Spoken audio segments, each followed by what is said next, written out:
ইসরায়েলের বর্বরতা যেন থামছেই না। ফিলিস্তিনের অবরুদ্ধ গাজা ভূখণ্ডে নির্বিচার আক্রমণ চালিয়ে যাচ্ছে দেশটি। এরই মধ্যে ভূখণ্ডটির একটি শরণার্থী শিবির ও আবাসিক ভবনে হামলা চালিয়েছে ইসরায়েলি বাহিনী। পৃথক এই হামলায় নিহত হয়েছেন 18 জন। নিহতদের মধ্যে অধিকাংশই শিশু। বুধবার সকালে এ তথ্য জানিয়েছে সংবাদ মাধ্যম আল জাজিরা। সংবাদ মাধ্যমে বলা হয়, গাজার মাগাজি শরণার্থী শিবিরে ইসরায়েলি হামলায় নিহত হয়েছেন 11 জন। অন্যদিকে রাফাহাতে আবাসিক বাড়িতে হামলায় প্রাণ হারিয়েছেন 7 জন। মধ্য গাজার মাগাজি শরণার্থী শিবিরে ইসরায়েলি হামলায় অন্তত 11 জন নিহত হয়েছেন বলে ফিলিস্তিনের সরকারি সংবাদ সংস্থা ওয়াফা জানিয়েছে। নিহতদের অধিকাংশই শিশু। এছাড়া এই হামলায় আরও বেশ কয়েকজন আহত হয়েছেন বলেও জানিয়েছে ওয়াফা।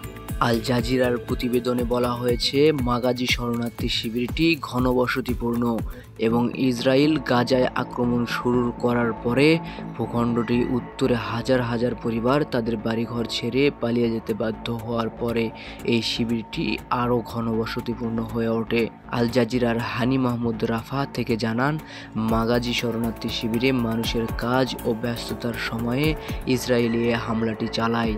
তিনি বলেন, হামলার সময় সেখানকার একটি খেলার মাঠেও আক্রমণের ঘটনা ঘটে, যেখানে প্রায়ই বাস্তুচ্যুত শিশুরা চলাচল করে। এছাড়া ইসরায়েলি হামলায় কয়েকজন আহত মানুষকে আল আকসা শহীদ হাসপাতালে নিয়ে যাওয়া হয়েছে বলেও মাহমুদ জানিয়েছে।